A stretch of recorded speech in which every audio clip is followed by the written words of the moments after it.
नमस्कार, स्वागत है आप सभी का छत्तीसगढ़ की खबरों में। मैं आपके साथ निकिता कश्यप। बुलेटिन की शुरुआत करते हैं। छत्तीसगढ़ विधानसभा में वित्त मंत्री ओपी चौधरी 2026 से 27 का बजट उनकी ओर से पेश किया गया और जहां ज्ञान और गति के बाद इस बार का संकल्प थीम पर बजट पेश किया गया है। आपको बताते चले कि बस्तर के अंदरूनी इलाकों में बस सेवा के लिए 10 करोड़ रुपए का प्रावधान किया गया, तो वहीं बूझमाड़ और जुगरगुंडा में 2 एजुकेशन की सिटी बनाई जाएंगी और इससे पहले वे बंगले में स्थित मंदिर पूजा उनकी ओर से की गई और जहां आपको बताते चले कि इस दौरान उनकी पत्नी आदिति चौधरी भी उनके साथ मौजूद रही थी और जहां रानी दुर्गावती योजना का ऐलान किया गया है। बच्चों के लिए 18 साल पूरे होने पर 1.5 लाख रुपए की राशि दी जाएगी और जहां शहीद वीर नारायण सिंह आयुष्मान योजना के माध्यम से भी सरकार और गैर सरकारी अस्पतालों में इलाज के लिए 5 लाख रुपए तक के इलाज के लिए 1,500 करोड़ रुपए का प्रावधान किया गया है।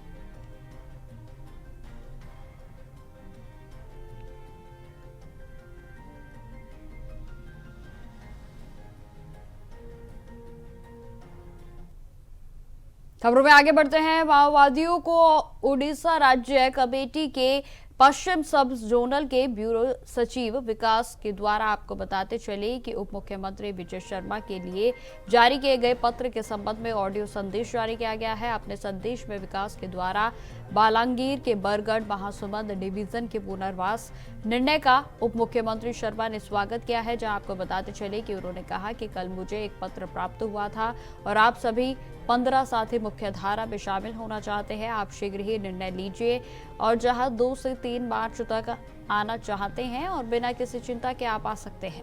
उनके द्वारा पत्र में कुछ चिंताएं भी व्यक्त की गई थी और जिसका उन्होंने समाधान अपने संदेश में किया है। उन्होंने कहा कि आत्मसमर्पण शब्द के स्थान पर हम सम्मानपूर्वक पुनर्वास का प्रयोग करते हैं और जहां मुख्यधारा में आते ही घर भेजने में अभी परिस्थितियां पूर्ण ठीक नहीं हुई हैं और जहां घर पर जान का खतरा भी उन्हें हो सकता है, इसलिए सरकार पूरे तरीके से जो भी मुख्यधारा से जुड़ना चाहेंगे उनके पुनर्वास में पूरा सहयोग करेगी। जहां आपको यह भी जानकारी देते चले कि किसी को ड्राइवर तो किसी को मोबाइल रिपेयरिंग या फिर मोबाइल ऑपरेट करने का कार्य भी सिखाया जाएगा ताकि वे सम्मानपूर्वक अपनी आजीविका को अर्जित कर सके। और कुछ लोगों को अक्षर ज्ञान की भी आवश्यकता है, तो ये भी सहयोग सरकार की ओर से किया जाएगा।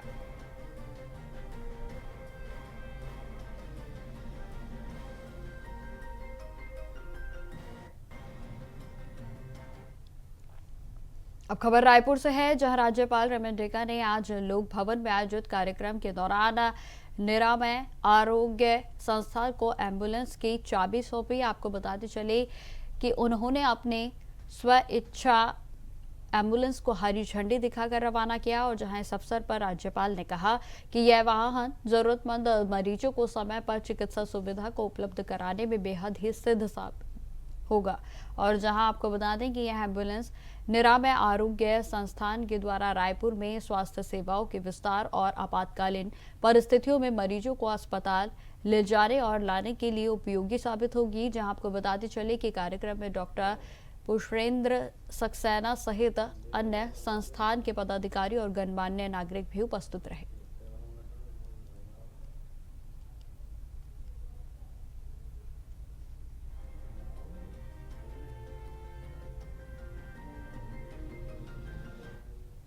खबरों में आगे बढ़ते हैं। प्रथम वाहिनी के छत्तीसगढ़ सशस्त्र बल भिलाई परिसर में 27 फरवरी 2026 तक आयोजित 14वीं अखिल भारतीय पुलिस तीरंदाजी प्रतियोगिता का आज पहला दिन शुरू हो गया है, जिसमें कि आपको बताते चले कि इस प्रतिष्ठित राज्य प्रतियोगिता का उद्घाटन गृह मंत्री विजय शर्मा ने किया और जहां कार्यक्रम में पद्मश्री तीरंदाज शमशाद बेगम और भारती बंधु के साथ साथ आलोक निरंजन भी उपस्थित रहे। जहां देश भर से 30 टीमें लगभग 450 प्रतिभागी इसमें भाग ले रहे हैं और जिसमें कि 10 राज्यों से 30 से अधिक अंतर्राष्ट्रीय खिलाड़ी भी शामिल है। जिसमें आपको बताते चले कि Olympic, world cup, Asian games तो वहीं साउथ एशियन गेम्स में भी प्रतिस्पर्धा की गई है। और जहां अर्जुन पुरस्कार विजेता डीएसपी जनता तालुकार और डीएसपी रजत चौहान ने भी शानदार प्रदर्शन किया और जहां गृह मंत्री ने कहा कि पुलिस बल न केवल कानून व्यवस्था बनाए रखता है बल्कि खेल और अनुशासन के माध्यम से भी राष्ट्र निर्माण में योगदान देता है। पुलिस महानिदेशक अरुणदेव गौतम ने सभी प्रतिभागियों को निष्पक्ष खेल भावना के साथ बेहतरीन प्रदर्शन करने के लिए शुभकामनाएं भी दी। जहां आपको बताते चले कि प्रतियोगिता 27 फरवरी तक विभिन्न वर्गों में जारी रहेगी। कि 14वीं इस खेल का आयोजन कर रही है। छत्तीसगढ़ के पुलिस को इसके लिए मैं हृदय से शुभकामनाएं देता हूं। इससे पहले भी वेट लिफ्टिंग की एक प्रतियोगिता का आयोजन हुआ था, आप सब उसके साक्षी बने थे, और अभी फिर से इस आयोजन के लिए पूरे ताकत, पूरे जोश खरोश के साथ छत्तीसगढ़ की पुलिस ने इस आयोजन को संभाला है, किया है। देश भर के सभी प्रांतों से और सेंट्रल के सभी आर्म फोर्सेस से खिलाड़ी यहाँ आए, जवान यहाँ आए, उनका भी आज छत्तीसगढ़ की भूमि पर स्वागत किया है हम लोगों ने। आने वाले समय में बहुत सुंदर प्रतियोगिता यहाँ आपको देखने की जरूरत मिलेगी। आपसे भी मैं आग्रह करता हूँ कि आप भी जरूर समय निकालें और इसको देखें, समाज तक इस विषय को जरूर पहुंचाएं। अब खबर बालोदा बाजार से है, जहां वन मंडल में वन परिक्षेत्र देवपुर में इको पर्यटन के नेचर कैंप मड हाउस का औपचारिक लोकार्पण किया गया है। जहां यह नेचर कैंप प्राकृतिक परिवेश के अनुरूप स्थानीय संस्थानों और पारंपरिक निर्माण शैली से विकसित किया गया है और इसका उद्देश्य प्रकृति के निकट पर्यटन अनुभव को प्रदान करना। तो वहीं पर्यटन के साथ साथ आपको बताते चले कि पर्यावरण के अनुकूल पर्यटन को बढ़ावा देना है और जहां स्थानीय समुदाय को स्थायी आय के अवसर उपलब्ध कराना है। और इस पहल से देवपुर क्षेत्र में इको पर्यटन की गतिविधियां और भी मजबूत होंगी।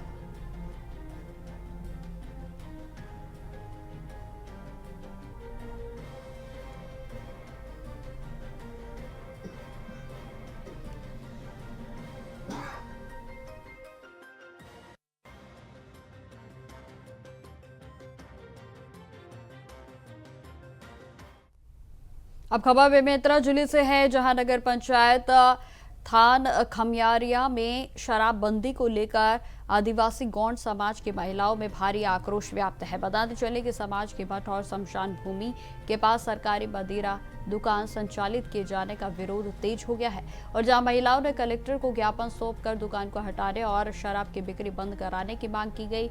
तो वहीं महिलाओं का आरोप है कि समाज की आस्था से जुड़े स्थल के पास मनमाने तरीके से शराब दुकान स्थानांतरित की जा रही है। उनका कहना है कि पूर्वजों का मठ उनकी अस्मिता का प्रतीक है और जहां वहां पर मिट्टी डालकर सड़क निर्माण करना धार्मिक भावनाओं को ठेस पहुंचाने जैसा है। तो वहीं समाज की महिलाओं ने चेतावनी दी है कि अगर मांगे पूरी नहीं की गई तो उग्र आंदोलन किया जाएगा। फिलहाल प्रशासन की ओर से कोई भी आधिकारिक बयान जारी नहीं किया गया है।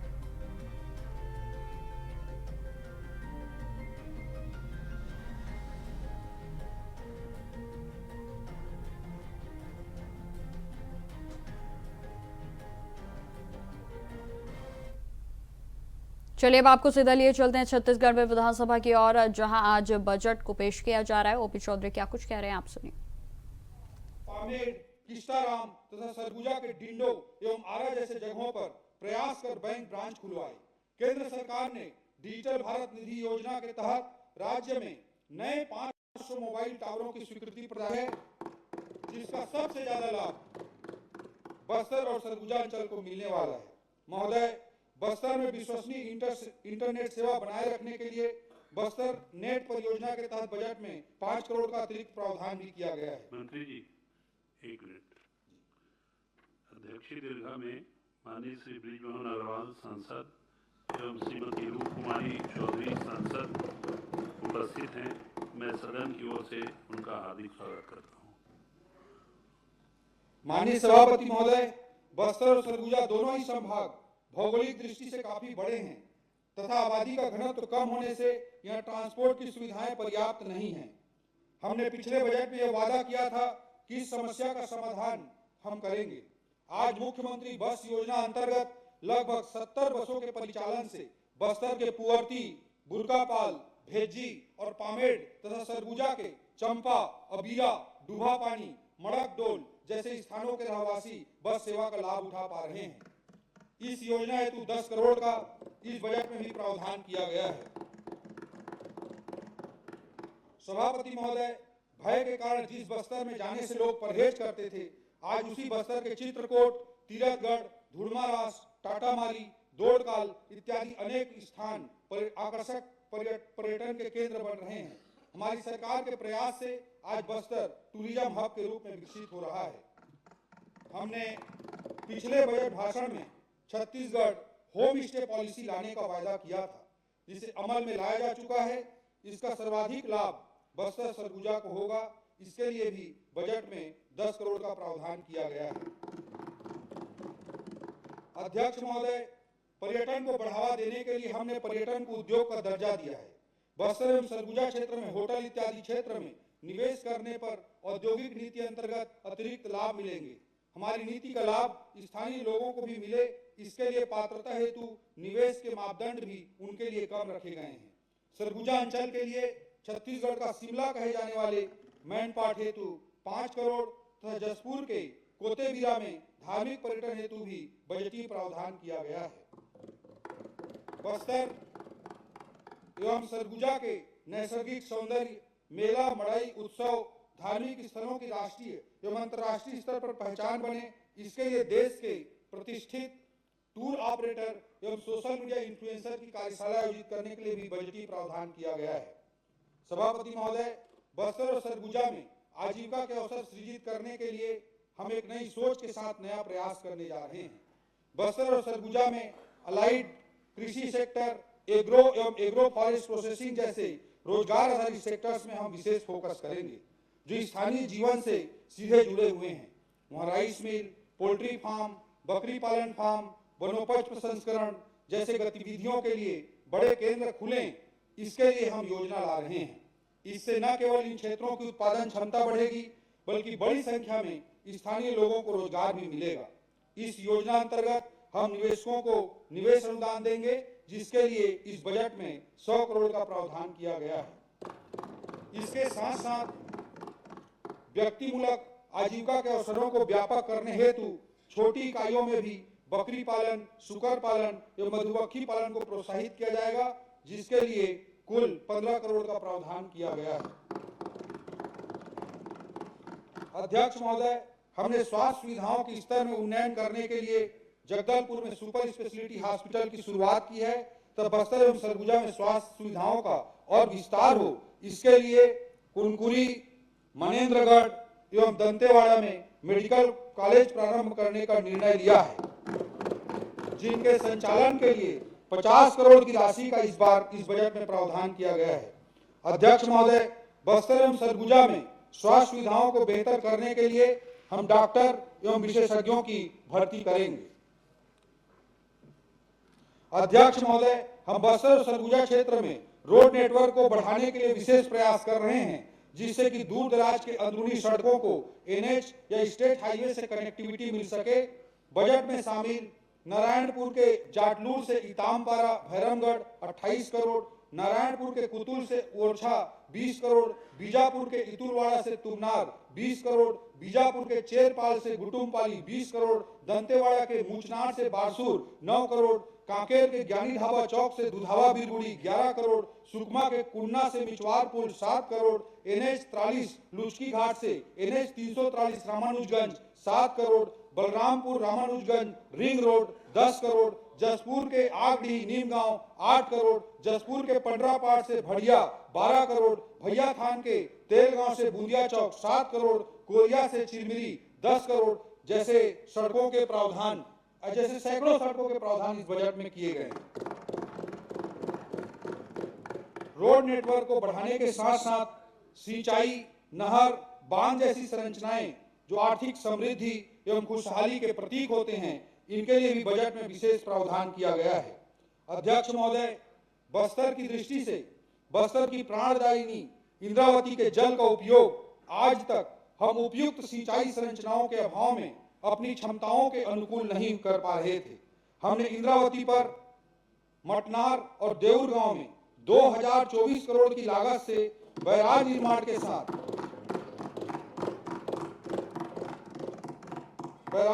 के साथ 68 किलोमीटर नहर की स्वीकृति प्रदान की है, जिससे बस्तर में लगभग 32,000 हेक्टेयर क्षेत्र में सिंचाई की सुविधा का विस्तार होगा। बस्तर अपनी हरियाली, उन्नति और समृद्धि की नई ऊंचाइयों को छुएगा। साथ ही इस बजट में कांकेर में मेडकी बैराज निर्माण 400 करोड़, बीजापुर में मट्टी मार्ग का डायवर्सन योजना 110 करोड़, बस्तर में महादेव घाट बैराज निर्माण 100 करोड़, जसपुर के पंचशाला एनीकट में लिफ्ट इरिगेशन 60 करोड़, अंबिकापुर के सरगवा में बैराज निर्माण 20 करोड़, बैकुंठपुर में गेज डैम उन्नयन 10 करोड़ जैसे अनेकों प्रावधान बस्तर सरगुजा की दृष्टि से इस बजट में शामिल हैं। सभापति महोदय, माननीय मुख्यमंत्री जी की घोषणा के अनुरूप सरगुजा जसपुर विकास प्राधिकरण की राशि 50 करोड़ से बढ़ाकर 75 करोड़ तथा बस्तर विकास प्राधिकरण के लिए भी 75 करोड़ का बजट प्रावधान किया गया है। माननीय प्रधानमंत्री श्री नरेंद्र मोदी जी एवं मुख्यमंत्री श्री विष्णुदेव साय जी के नेतृत्व में बस्तर और सरगुजा का भाग्योदय हो रहा है और इन क्षेत्रों में सभी तरह के नेटवर्क का विकास, खेल, स्वास्थ्य, शिक्षा कदम उठाए जा रहे हैं। वो सब हमारे समावेशी विकास जो संकल्प के इस समावेशी विकास से संबंधित हैं, इस संकल्प चित्रण करते हैं।